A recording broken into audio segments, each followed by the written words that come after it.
irmãos e irmãs, graça e paz. Amém. Hoje nós vamos continuar meditando na palavra do Senhor.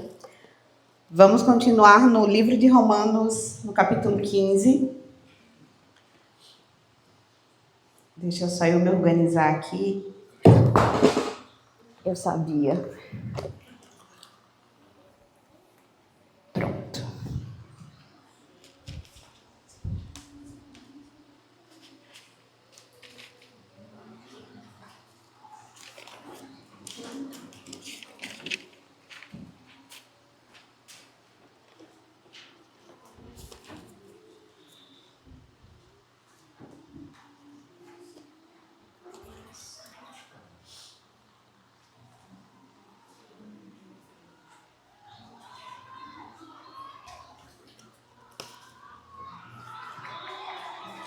Nós vamos ler a palavra do Senhor em Romanos 15, do versículo 1 até o versículo 6. Nós vamos ler os versículos que nós pulamos ontem, né? Nós lemos ontem do 7 ao 13, hoje nós vamos ler do 1 ao 6. Diz assim a palavra do Senhor: Ora, nós que somos fortes na fé, temos de suportar as debilidades dos fracos e não agradar a nós mesmos. Portanto, cada um de nós agrade ao próximo no que é bom para a edificação, porque também Cristo não agradou a si mesmo. Pelo contrário, como está escrito: o insulto dos que te insultavam caíram sobre mim. Pois tudo que no passado foi escrito, para o nosso ensino foi escrito, a fim de que pela paciência e pela consolação da esperança tenhamos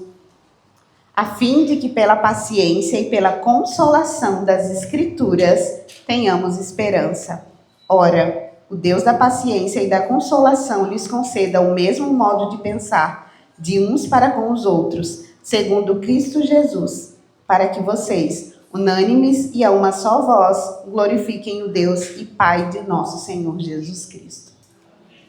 Senhor Deus, que o Teu Espírito Santo aplique a Tua palavra ao nosso coração, que os nossos ouvidos estejam atentos para Te ouvir e que o nosso coração esteja disposto a Te obedecer.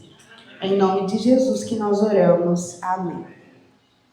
Ontem nós vimos que um dos motivos pelos quais Paulo escreveu a carta aos Romanos foi também ajudar aqueles irmãos daquela igreja a manterem a unidade na fé.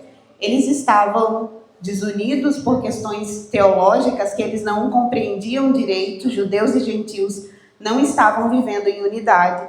E Paulo escreve por alguns motivos, entre eles, para trazer à memória daqueles judeus que os gentios estavam inseridos na promessa, que os gentios fariam parte da aliança e que eles também seriam inseridos no povo de Deus. Portanto, os judeus que tinham Deus como o Deus da esperança, que era a esperança de Israel, deveriam viver em unidade com os gentios, aqueles que colocariam a sua esperança em Cristo, como havia sido profetizado muito tempo atrás. Até o capítulo 11, Paulo faz esse tratado teológico, ele ensina doutrinas. A partir do capítulo 12, ele começa a falar sobre a vida cristã prática. Já que vocês sabem disso que eu falei, já que eu expus para vocês o evangelho, as doutrinas cristãs, a partir disso que eu falei, vocês vão viver desta determinada maneira. No capítulo 15, Paulo fala sobre não agradar a si mesmo, mas agradar os outros. Sobre como nós devemos não nos ter em tão alta conta e como nós devemos suportar os nossos irmãos que são fracos na fé. Como nós devemos ter sensibilidade, ter compaixão e liberar graça para aqueles irmãos que são mais fracos na fé, que ainda estão caminhando na fé. Portanto, nós que somos fortes, devemos suportar as debilidades dos fracos. Quando nós não suportamos as debilidades dos fracos, nós não vivemos em unidade. Nós vivemos separados uns dos outros. Mas a partir do momento que nós suportamos os nossos irmãos que são mais fracos na fé, suportando as suas fraquezas, assim nós estamos vivendo em unidade. E ele diz que cada um de nós deve agradar ao próximo no que é bom para edificação. Ele diz o que nós devemos fazer e logo em seguida, no versículo 3, ele dá o exemplo de Cristo. Ele diz, assim como Cristo não agradou a si mesmo, mas agradou os outros, né? Agradou a nós, os insultos que foram lançados contra ele, contra nós, caíram sobre ele. Então, nós deveríamos agir da mesma forma que Jesus agiu, suportando as debilidades dos fracos. E para provar que Jesus agia dessa determinada maneira, Paulo traz um escrito no versículo 3. Os insultos dos que te insultavam caíram sobre mim. Paulo cita a escritura para mostrar como Jesus haveria de cumprir, né, todas essas promessas, todas essas profecias que foram feitas a respeito dele, haveriam de ser cumpridas nele e foram cumpridas. De fato, os insultos recaíram sobre Jesus. Os nossos pecados, a nossa morte, tudo caiu sobre Cristo.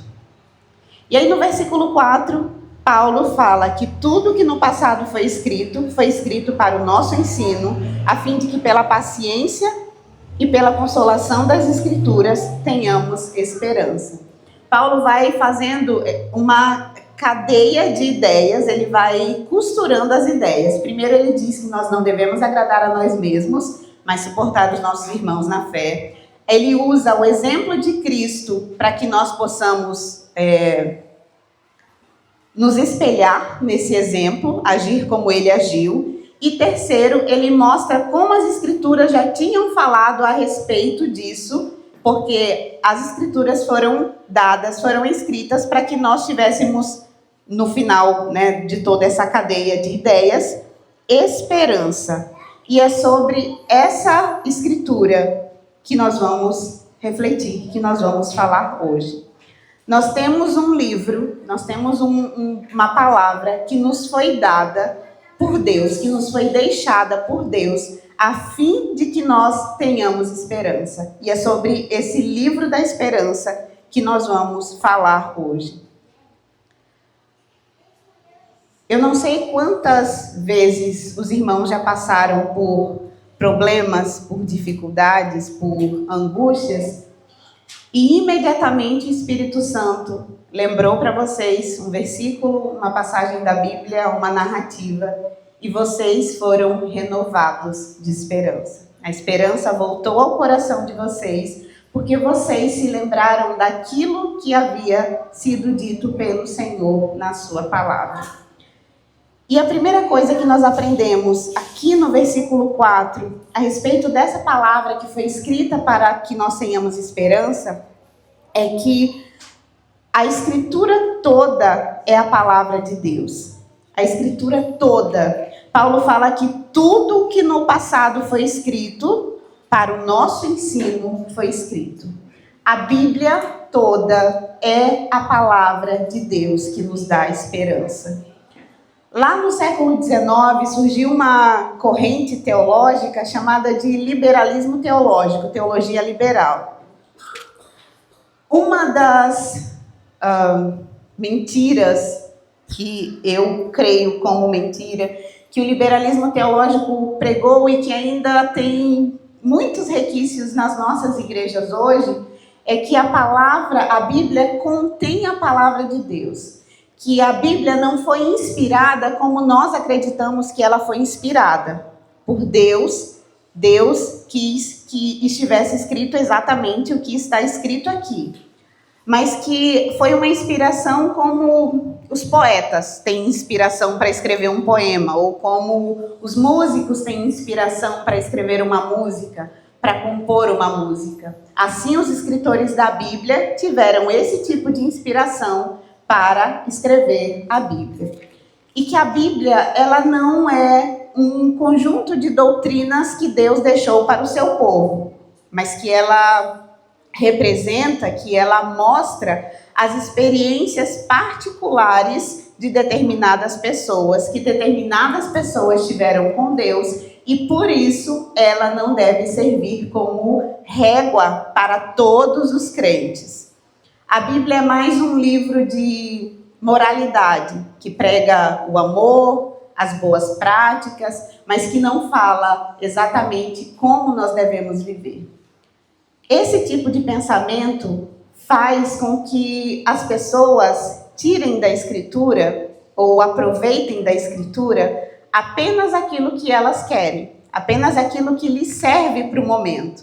Eu não gosto dessa parte, então essa parte não me serve.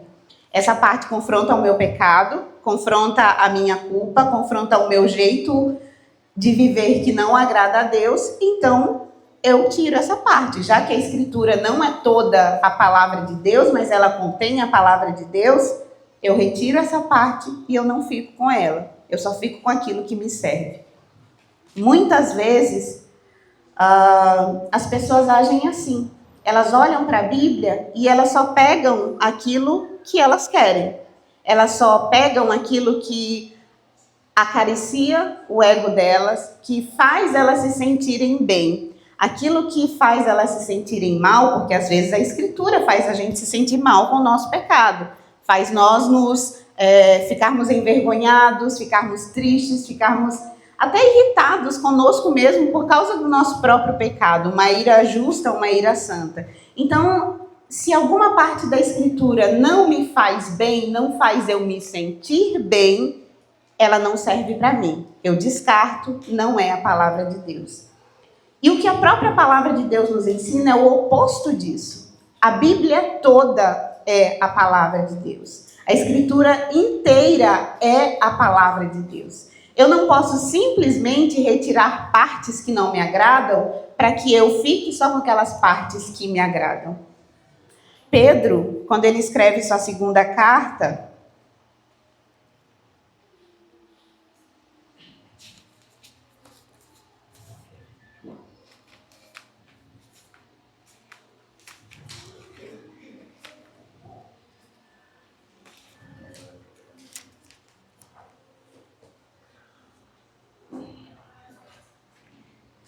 ele diz que, no capítulo 1, versículo 3, ele diz que pelo poder de Deus nos foram concedidas todas as coisas que conduzem à vida e à piedade pelo pleno conhecimento daquele que nos chamou para a sua própria glória e virtude.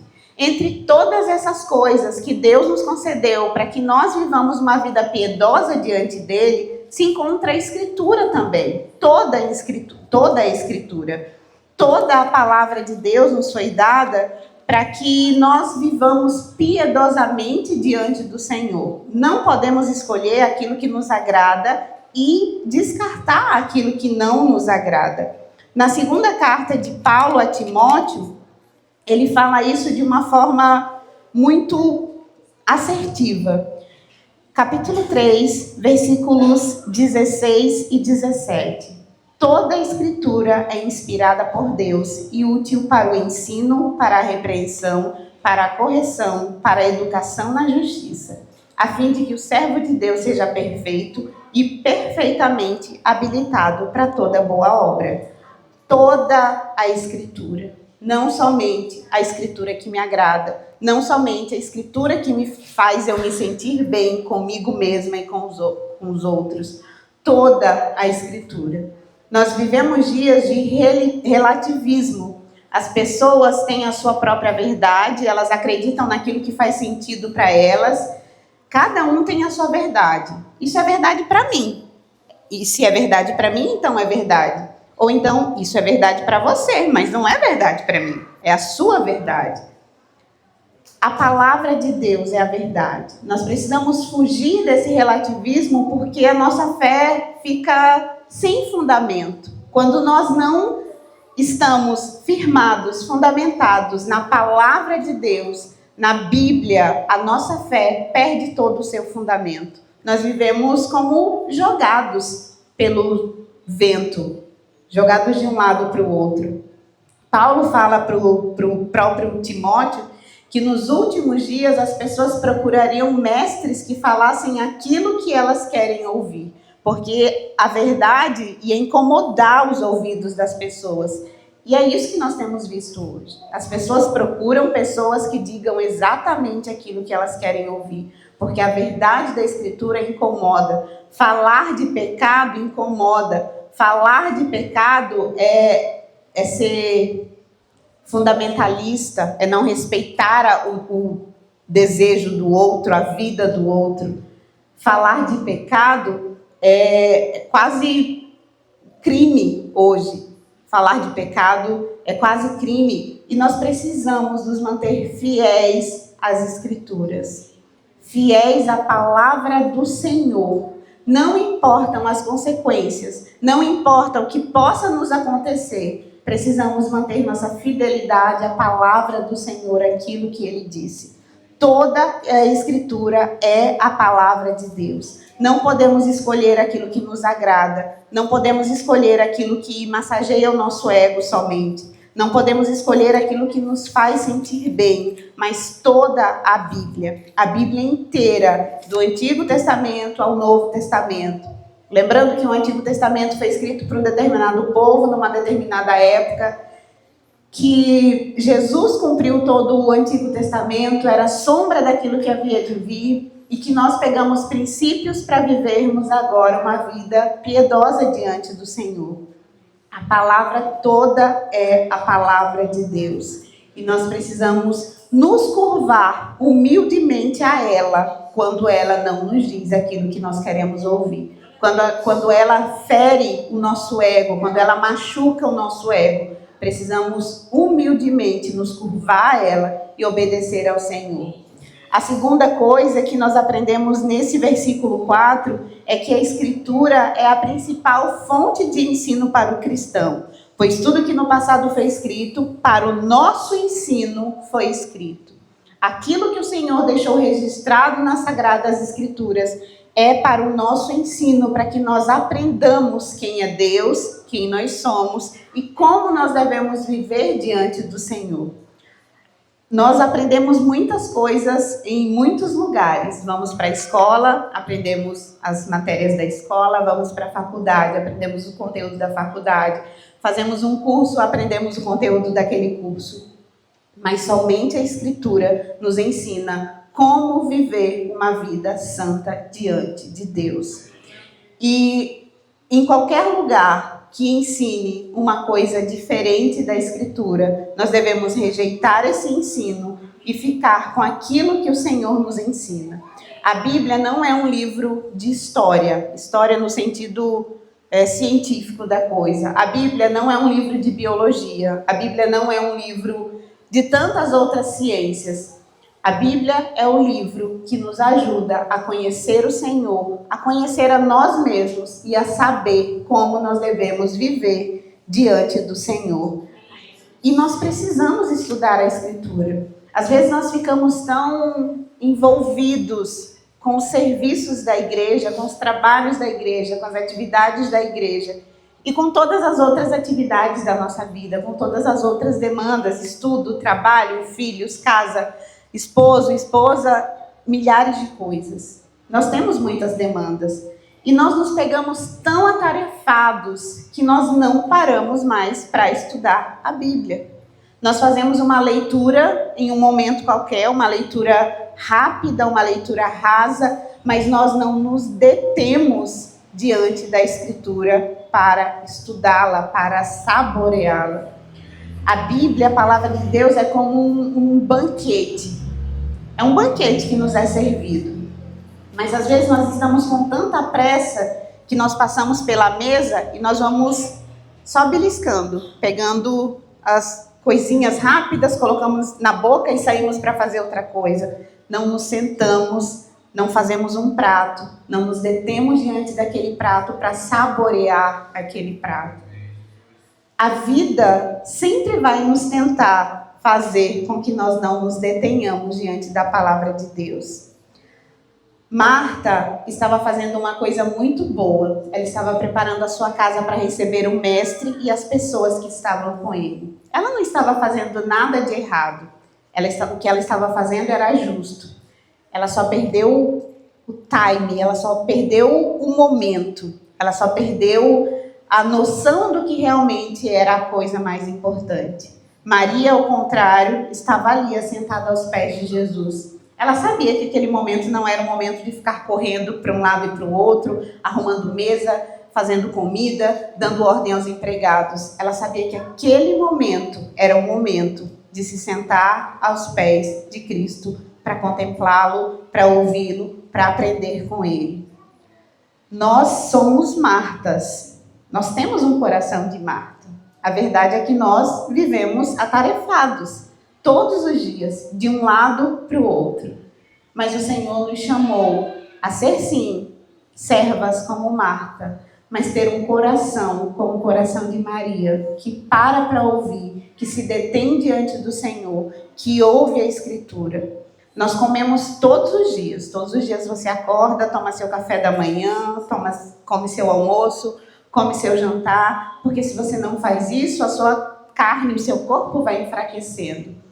E quando você não faz isso no âmbito espiritual, quando você não se alimenta da palavra de Deus, a tendência é que você enfraqueça, que você define, que você vá perdendo ainda mais o apetite. Quanto mais longe da palavra de Deus você fica, parece que mais difícil é você se voltar para a palavra de Deus.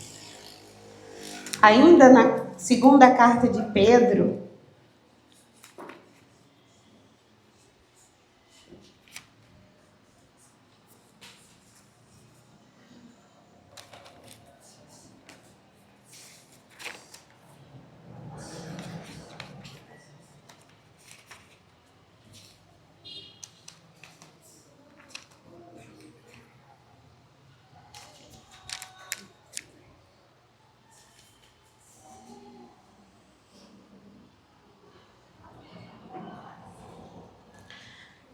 o versículo 21 do primeiro capítulo de 2 Pedro diz assim: porque nunca, jamais qualquer profecia foi dada por vontade humana. Entretanto, homens falaram da parte de Deus, movidos pelo Espírito Santo. Se a Escritura é a voz de Deus, homens que falaram da parte de Deus, movidos pelo Espírito Santo, por que nós temos tanta resistência, às vezes, a nos sentar diante dessa palavra? Se a Bíblia é Deus falando, por que eu não paro para ouvir Deus falando?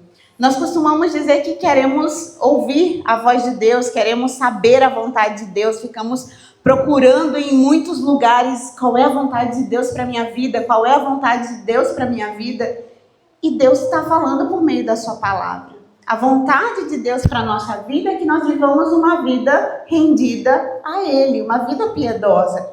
E como que nós fazemos isso? Como que nós sabemos disso? Indo para a palavra, indo para a Escritura, para saber como nós devemos viver. Quando Jesus fala para os discípulos sobre a grande comissão, lá em Mateus 28, ele diz que é para os discípulos irem por todo mundo, pregar o evangelho a toda criatura, enfim, batizar. Mas ele fala em ensinar, ensinando-os a guardar todas as coisas que eu vos tenho ordenado. Nós resumimos a grande comissão em uma palavra. Qual foi essa palavra que nós resumimos? Ide. Nós geralmente falamos sobre grande comissão nesse termo, o ide de Jesus. Mas ide fazer o quê? A grande comissão, o cerne da grande comissão não é apenas ir, é ensinar, é falar o evangelho. O ensino é fundamental para que nós conheçamos o Senhor Jesus. O evangelho não é somente para as pessoas que não conhecem Cristo. O evangelho é para mim e é para você, porque é por meio dele que eu aprendo como agradar a Deus. O Salmo 119 é um salmo inteiro de louvor à palavra do Senhor, de engrandecimento à palavra do Senhor. O salmista usa 176, 6, não lembro, 170 e alguma coisa versículos para exaltar a palavra do Senhor. E ele usa termos como: a tua palavra é mais doce que o mel, a tua palavra me sustenta, a tua palavra me alimenta, a tua palavra...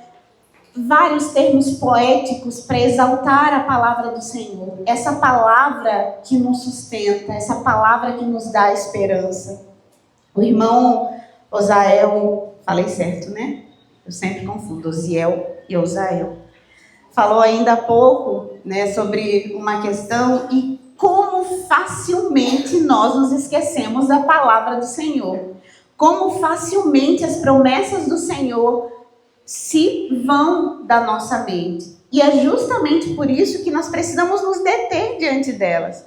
Nós somos facilmente esquecíveis.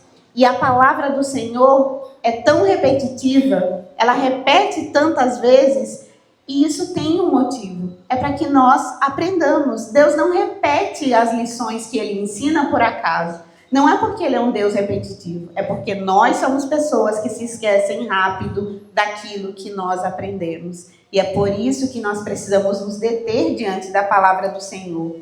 Mas não apenas nos deter diante da palavra do Senhor, nós precisamos aplicar a palavra do Senhor. Tiago fala que aquele que ouve a palavra e não pratica é como uma pessoa que está contemplando a si mesmo no espelho, vai embora e depois se esquece. A palavra do Senhor se solidifica, se petrifica no nosso coração à medida que nós vamos aplicando essa palavra à nossa vida. À medida que nós vamos cumprindo a palavra do Senhor, mais ela se enraiza firmemente no nosso coração, a fim de que nós desejemos mais, a fim de que nós aprendamos mais e pratiquemos mais. Precisamos não apenas aprender a Escritura, mas praticá-la também. Só retomando, primeiro, a Escritura toda é a palavra de Deus. Não podemos abrir mão de nenhuma parte dela. Toda ela é a palavra de Deus. Segundo, a Escritura é a principal fonte de ensino para o cristão. Nós aprendemos muitas coisas em outros livros, né? Eu sou uma rata de biblioteca, eu amo ler. Mas a palavra de Deus tem que ser a minha principal fonte de ensino. Spurgeon tem uma frase muito famosa em que ele diz: visite outros livros, mas viva na palavra de Deus. Outros livros são casas que a gente visita, vai, aprende, mas a gente vive mesmo. É na palavra de Deus, porque é ela quem nos vivifica, é ela quem nos dá esperança. E a terceira coisa é que a Bíblia é o livro da esperança. A Bíblia é o livro que nos alimenta, que fortalece a nossa esperança quando nós estamos fracos, quando nós estamos cansados, quando nós estamos desanimados. A Bíblia nos lembra quem nós somos. A Bíblia nos lembra quem Deus é. E a Bíblia nos lembra do nosso futuro, mas também nos lembra do nosso presente com o Senhor Jesus. Nós pensamos muito em esperança em termos de futuro, né? Jesus vai voltar, vai nos levar para morar com Ele.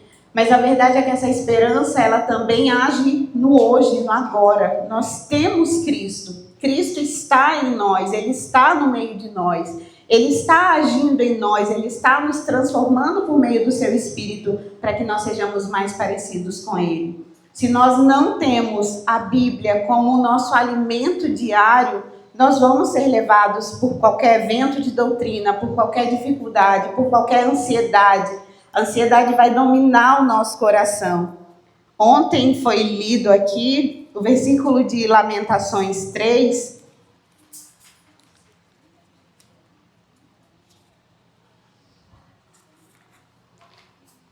Lamentações 3, 21. Quero trazer à memória o que pode me dar esperança. E o que é que me dá esperança?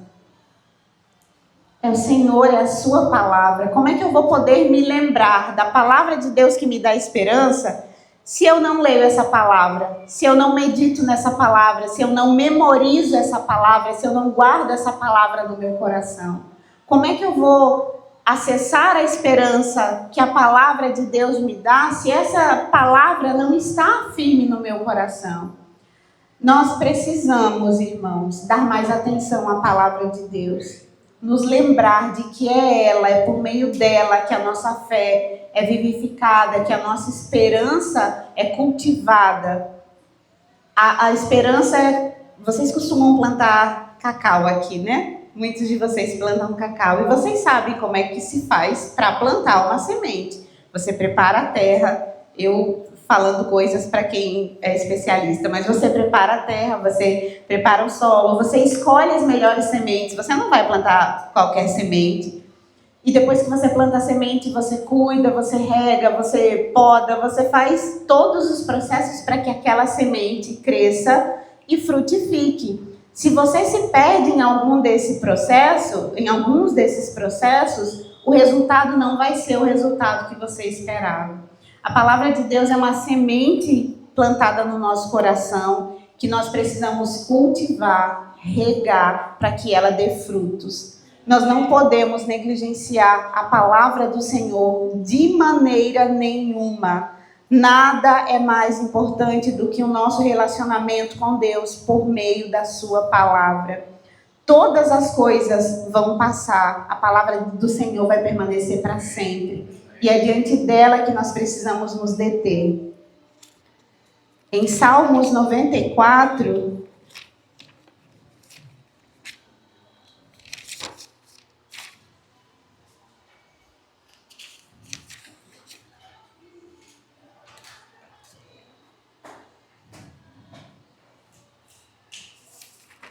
Salmos 94, 14 diz que o Senhor não abandonará o seu povo, não desamparará a sua herança.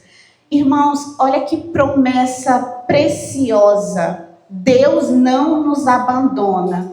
E Ele é tão fiel a si mesmo, a sua promessa, que Ele nos deixou um livro para nos lembrar disso. Ele não apenas falou que não nos abandonaria, mas Ele deixou isso escrito, Ele deixou isso de forma escrita para que nós nos lembrássemos disso. A Escritura nos aviva a esperança no nosso coração. A Escritura nos ajuda a passar pelas dificuldades da vida com esperança, crendo no Senhor, sabendo quem Ele é e sabendo quem nós somos nele. O Senhor não é apenas aquele que nos dá esperança, mas Ele é a nossa própria esperança. Nós não apenas esperamos coisas do Senhor, mas nós esperamos no Senhor. Nós esperamos o Senhor que vem nos buscar e que vai nos levar para morar com Ele.